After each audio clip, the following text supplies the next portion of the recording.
मुसलमानों का सारा अदब उर्दू में है, मुसलमानों की सारी हिस्ट्री उर्दू में है। तो अगर किसी साजिश के तहत अगर कोई गवर्नमेंट उर्दू को ही खत्म कर दे तो मुसलमान अपना इतिहास भूल जाएगा। जिस शख्स से शख्सियत बनते बनते एक जमाना लगा था और मौलाना अबुल कलाम आज़ाद का जो है प्रोग्राम करके हम अपने कम्युनिटी, अपने पूरे हिंदुस्तानी कौम को ये बताना चाह रहे हैं कि मौलाना अबुल कलाम आज़ाद जो है वो और शख्स हैं जिन्होंने दो कौमी नज़रिया को पाँव के नोक से ठुकराया था और जिन्होंने ये हिंदुस्तान को अपना वतन बनाया था। आने वाले 50 साल में आज़ादी के बाद देश कहाँ पे रहेगा, उन्होंने समझा था इस बात को कि मुसलमान अपनी सारे हिस्टोरिक मॉन्यूमेंट्स को छोड़ करके पाकिस्तान नहीं जा सकते। उन्हें मालूम था कि भाई एजुकेशन कितना इंपॉर्टेंट है, इसलिए आज़ादी के बाद फौरन ही हिंदुस्तान को जो है खोखला कर रहे हैं। हिंदू मुसलमान हमेशा जो हिंदू मुसलमान, बल्कि ये कह लीजिए कि वो पार्टी को मैं नाम लेना नहीं चाहता हूँ, बल्कि ये कहूंगा कि वो भारत जलाओ पार्टी है। ये कि मौलाना आज़ाद सिर्फ मुसलमानों के लीडर थे, मुसलमानों ने तो कभी नहीं कहा मुसलमानों को सिर्फ मुसलमानों का और उर्दू जुबान का लीडर बनाने का मतलब है कि उनको जो है कम दर्जा करके देखा जा रहा है। मौलाना आज़ाद हमेशा जो है हिंदू मुसलमान दोनों के लीडर थे, बल्कि ये कह लीजिए पूरे हिंदुस्तान के लीडर थे। आज हमारे नई नस्ल को मौलाना आज़ाद के बारे में जानने की जरूरत है। कमेटी आइडियल एजुकेशनल सोसाइटी की जानिब से मौलाना अबुल कलाम आज़ाद के जन्मदिन के अवसर पर उनकी याद में उनको याद करते हुए एक शाम मौलाना अबुल कलाम आज़ाद के नाम पर प्रोग्राम का आयोजन किया गया, जिसमें शहर निशात के आबादी के मारूफ समाजी व इंटेलेक्चुअल शख्सियत उपस्थित हुए और उन्होंने मौलाना अबुल कलाम आज़ाद के कारनामे, जंग आज़ादी में उनका योगदान को याद किया। लोगों ने बताया कि किस तरह से मौलाना अबुल कलाम आज़ाद ने जंग आज़ादी में एक अहम रोल निभाया था और तालीम को फ़रोग़ देने में उनका क्या किरदार रहा है। मेहमानान ने आइडियल एजुकेशनल सोसाइटी के इस इनिशिएटिव को खूब सराहा। उन्होंने कहा कि तमाम मेंबरान इस प्रोग्राम की कामयाबी के मुबारकबाद हैं जिन्होंने इस तरह के प्रोग्राम का आयोजन किया। इस प्रोग्राम की सराहना करते हुए बताया कि ऐसे प्रोग्राम हर जगहों पे होना चाहिए और मौलाना अबुल कलाम आज़ाद जैसी शख्सियत के किरदार को, उनके योगदान को लोगों को सामने लाना चाहिए। आपको बता दें ये प्रोग्राम 2 रोज़ा प्रोग्राम हुआ। 10 नवंबर को बच्चों में ड्राइंग कंपटीशन, ऐसे राइटिंग और डिबेट का आयोजन किया गया। 11 नवंबर की शाम एक शाम मौलाना अबुल कलाम आज़ाद के नाम पर प्रोग्राम सजाते हुए पार्टिसिपेशन बच्चों में कामयाब बच्चों को एजाज़ व कराम से नवाजा गया। लोगों ने उनकी तारीफ़ की, उनकी हौसला अफजाई की। इस मौके पर मेहमान खसूसी के तौर पर कोलकाता के ex professor Syed Haider Hussain Kazmi, Kolkata high court के lawyer, political analyst Tauseef Ahmed Khan व समाज आबादी के मारूफ समाजी शख्सियात भी मौजूद रहे और इस प्रोग्राम में अपनी बातें रखी। आइए देखते हैं आगे की वीडियो में किस तरह से बच्चों ने, लोगों ने अपनी बातें रखी। मीडिया से बातें करते हुए तौसीफ अहमद खान व आइडियल एजुकेशनल सोसाइटी के सेक्रेटरी सिराज नुमानी ने क्या कुछ कहा। बहुत अच्छा प्रोग्राम है और इस तरह का प्रोग्राम होना चाहिए और कम से कम हम लोग मौलाना अबुल कलाम आज़ाद के नाम पे हम लोग इस प्रोग्राम को करते हैं। और इसमें एक बहुत जो हमें फील होता है कि उर्दू के साथ जो हमेशा जो ज्यादती होती आई है वो इस प्रोग्राम के थ्रू हम लोगों तक पहुंचा सकते हैं। देखिए बहुत इम्पोर्टेंट हिस्सा ये उर्दू जो है हिंदुस्तान की तारीख का इम्पोर्टेंट हिस्सा है, मुसलमानों की तारीख का इम्पोर्टेंट हिस्सा है, क्योंकि मुसलमानों का सारा अदब उर्दू में है, मुसलमानों की सारी हिस्ट्री उर्दू में है। तो अगर किसी साजिश के तहत अगर कोई गवर्नमेंट उर्दू को ही खत्म कर दे तो मुसलमान अपना इतिहास भूल जाएगा। मुसलमान को मालूम ही नहीं रहेगा कि वो जो है उनका इतिहास क्या था, वो क्या थे, और वो जो है कहीं ना कहीं खो जाएंगे भीड़ में। मौलाना आज़ाद बहुत इंपॉर्टेंट फिगर है। जिस तरीके से हम महात्मा गांधी को पढ़ते हैं उसी तरीके से महात्मा गांधी के साथ साथ हम मौलाना आज़ाद को पढ़ते हैं, क्योंकि उनका बहुत इंपॉर्टेंट रोल रहा फ्रीडम स्ट्रगल में भी और आज़ादी के बाद देश में एजुकेशन सिस्टम को कायम रखने के लिए। तो उनका रोल हम लोग बिल्कुल डिनाई नहीं कर सकते और जरूरत इस बात की है कि जगह जगह पे स्कूल के सिलेबस के तौर पे प्लस लाइब्रेरीज में मौलाना आज़ाद के जो बातें हैं, जो उन्होंने सिखाया है, जो उन्होंने बताया है, उनको हम पढ़ें। हालांकि वो तो मुस्लिम लीडर, वो मुसलमान है, अल्लाह का शुक्र है कि वो मुसलमान थे, लेकिन वो लीडर तो देश के थे, वही थे जिन्होंने खड़ा होकर के 1947 में जब देश को बांटा जा रहा था तो उन्होंने ही कॉल किया था कि भाई देश को मत बांटो। उन्होंने ही आजाद दी थी, आवाज दिया था दिल्ली से, जामा मस्जिद से, मुसलमानों रुक जाओ, अपना अपना तुम सारा ट्रेजर यहाँ छोड़ करके पाकिस्तान ना जाओ, और बहुत सारे मुसलमान रुके उनके कॉल पर। वो एक विजनरी थे, उन्होंने देखा था कि आने वाले 50 साल में आजादी के बाद देश कहाँ पे रहेगा। उन्होंने समझा था इस बात को कि मुसलमान अपनी सारे हिस्टोरिक मॉन्यूमेंट्स को छोड़ करके पाकिस्तान नहीं जा सकते।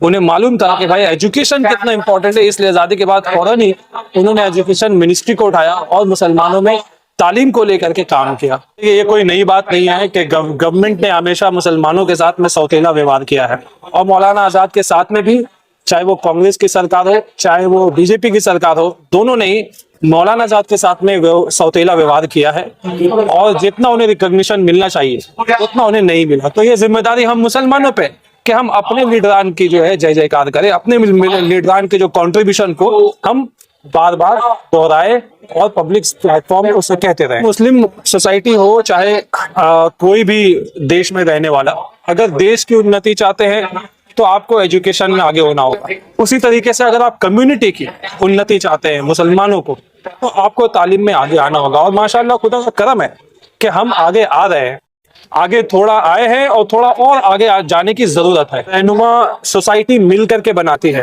कोई लीडर को, पॉलिटिकल लीडर खास तौर पे, बहुत लोग हैं जो अपने जिंदगी की कुर्बानी देने के लिए तैयार है, लेकिन ये सोसाइटी की जिम्मेदारी है कि वो लीडर को बनाए, उनके पीछे खड़े हो, उनको सपोर्ट दे। और ये बात तो बिल्कुल ओपन सीक्रेट है कि गवर्नमेंट, चाहे वो बंगाल सरकार से आप बात करें, चाहे वो सीपीएम की हो, चाहे कांग्रेस की हो, चाहे आप बीजेपी की सरकार की आप बात कर ले, वो मुसलमानों में रहनुमाई लाने देना नहीं चाहते। वो चाहते कि भाई आप जो है जो एक मिनिमल तरीके से रहें, उसमें कोई बुराई नहीं है। भाई वक्त है, ऐसा आएगा कि लीडरशिप उठेगी, क्योंकि दबाया कब तक जाएगा, कभी ना कभी तो ये बात जो है पीछे हटेगा और रहनुमाई जो है आगे बढ़ेगी। एजुकेशन सोसाइटी को मैं बहुत शुक्रगुजार हूँ, बहुत बहुत मुबारकबाद, उन्होंने इस प्रोग्राम को मुनक्किद किया। इस तरह के प्रोग्राम होते रहने चाहिए ताकि जो हमारे जो यंग जनरेशन है उन्हें मालूम हो कि हमसे पहले हमारे आबाद ने क्या कंट्रीब्यूशन दिया है, और सोसाइटी में आने वाले दिनों में हमें किस रास्ते पे जाना है, हम कहीं रास्ते से भटक ना जाए।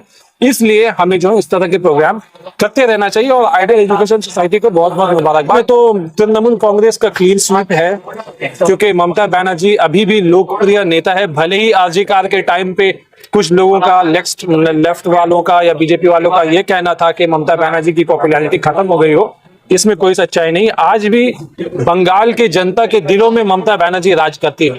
और जो 6 सीट जो बाईपोल हो रहा है, वैसे भी बाईपोल में कहा जाता है कि भाई स्टेट गवर्नमेंट जो है उसका अपर हैंड होता है, तो 6 के 6 बाईपोल के सीट जो है हमें लेके वो तृणमूल जीतने वाली है। जहां तक महाराष्ट्र की बात है और जहां तक झारखंड की बात है, तो वहां पे जो नॉन बीजेपी अलायंस है वो अच्छा सीट लेकर के आएगी, सरकार बनाने की उम्मीद है, क्योंकि बीजेपी की में फूट पड़ी हुई है महाराष्ट्र में भी, और उनका दुर्नीति भी है। वो एक ही तरह की राजनीति करते हैं। चाहे आप अगर महाराष्ट्र में देख ले तो अजीत पवार में चाचा भतीजे में तोड़ करवा दिया, घर में लड़ाई करवा दिया। ये देश की जनता के साथ सही नहीं जाते। भाई ठाकरे के घर में तोड़ कर पार्टी को तोड़वा दिया। आप देखें तो झारखंड में भी जो झारखंड के सिटिंग सीएम को बेबुनियाद तरीके से एक अपने सेंट्रल एजेंसीज का इस्तेमाल करते हुए जेल में डाल दिया। खुद बाद में सुप्रीम कोर्ट ने इस बात की वजाहत की कि उनके खिलाफ केस नहीं बनता और उन्हें जमानत दी। तो जनता इस बात को जानती है और बीजेपी की इस तरह के दुर्नीतियों का जवाब जनता जो है वोट में देगी। झारखंड में भी और महाराष्ट्र में भी नॉन बीजेपी गवर्नमेंट बनने की पूरी चांसेस है। सबसे पहले बहुत बहुत शुक्रिया कि हमारी जो इस टीम ने हमें दावत दिया। मैं शुक्रगुजार हूँ कि हम लोग टीटा से तशरीफ लाए और ये कमेटी में इस तरह का जो हम लोग ने प्रोग्राम देखा कि मौलाना अबुल कलाम आजाद साहब के वो याद किया गया, और उनके याद में आज जो है कुछ शख्सियात को अवार्ड से भी नवाजा जा रहा है। ये अपने आप में एक जो है एक अलग और अलहदा मुकाम भी रखता है, क्योंकि आप जब तक किसी को नवाजेंगे नहीं, जब तक आप किसी को देखेंगे नहीं, समझेंगे नहीं, उनकी खिदमात को नहीं आप याद करेंगे, तो हमारी सोसाइटी में मोटिवेशन कहाँ से पैदा होगी।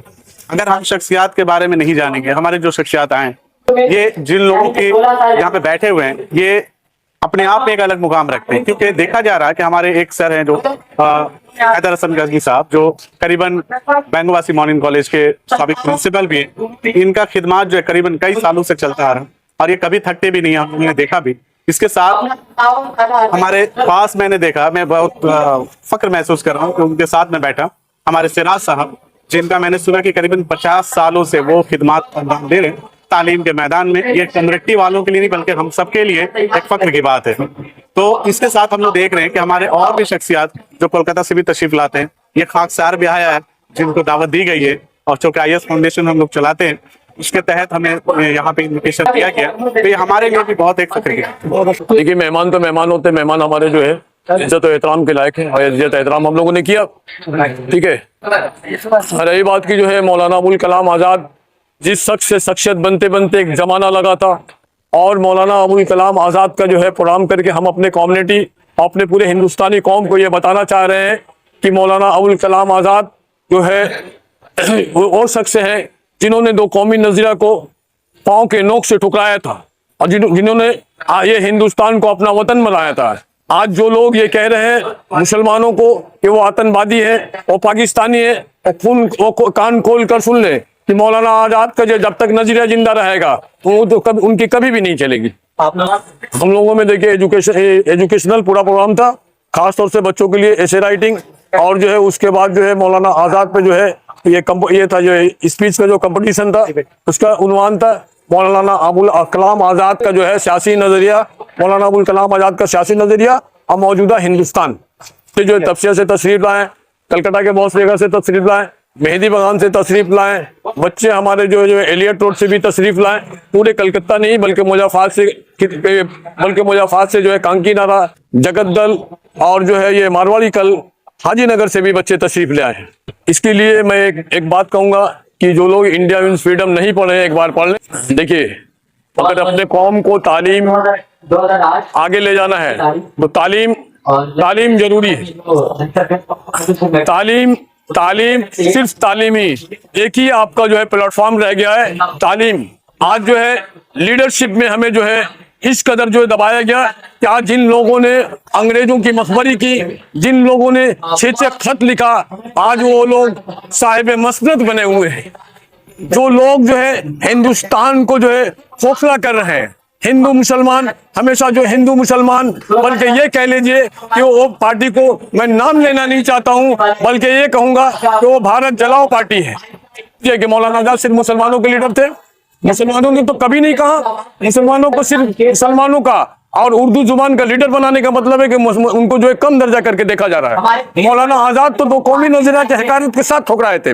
मौलाना आज़ाद तो कभी भी जो सिर्फ मुसलमानों को लीडर नहीं थे, मुसलमानों को कोटेशन आज भी हमें याद है कि अगर जो है ऊपर से एक फरिश्ता, उस तरफ से एक फरिश्ता, एक हाथ में स्वराज और दूसरे हाथ में जो है दूसरे हाथ में अगर जो आजादी लेकर आए तो मुझे आजादी नहीं चाहिए, ऐसी आजादी नहीं चाहिए। इसलिए कि अगर आजादी नहीं हो रही है थोड़ा सा जो है हमारे मुल्क का नुकसान होगा, लेकिन अगर डिवाइड हो रहा है तो हमारे जो है इंसानियत को नुकसान होगा। मौलाना आज़ाद हमेशा जो है हिंदू मुसलमान दोनों के लीडर थे, बल्कि ये कह लीजिए पूरे हिंदुस्तान के लीडर थे। आज हमारे नई नस्ल को मौलाना आज़ाद के बारे में जानने की जरूरत है। मौलाना आज़ाद को हम जितना पढ़ेंगे उतने ही इन फिरका परस्तों के बारे में भी हम जानेंगे कि आज ये लोग किस तरह जो है आज जो है वक़फ़ बिल ला रहे हैं, कभी जो है NRC, कभी जो है NPR, और इस तरह की जो साजिशें रच रहे हैं जो लोग, वो जो है हिंदुस्तानी कभी हो ही नहीं सकते। वो जो है गलती से ये कह लीजिए कि जबरदस्ती जो है ये जो है मुस्तनद पे कब्जा कर ली है। ये लोग RSS के लोग जब जंग आज़ादी में जो है ये अंग्रेजों का जो है यह मखबर थे। सावरकर कौन नहीं जानता है कि जो है अपनी जो है रिहाई के लिए 6 खत लिखे थे, लेकिन कोई कह नहीं सकता मौलाना आज़ाद की जो है वाइफ जो बीमार है और ये कहा जेलर यहाँ तक इशारा देता है कि आप हमको एक खत लिख दीजिए, हम मंजूर कर लेंगे। मौलाना आज़ाद ने कहा था कि इस गवर्नमेंट को जो हम मानते नहीं, ऐसे अंग्रेज गवर्नमेंट को जो हम कभी भी खत नहीं लिखेंगे। उनकी बीवी मर जाती है और यही कलकत्ता में दफन है। उनकी जो बहन बीमार पड़ती है, उनकी बहन मर जाती है, भोपाल में जो है उनकी मदफून दफन होती है। मौलाना आज़ाद वो शख्स नहीं बल्कि शख्सियत है जिनके बारे में अल्लामा इकबाल ने कहा था, हजारों साल नरगिस अपनी बेनूरी पे रोती है, बड़ी मुश्किल से होता है चमन में दीदावत पैदा।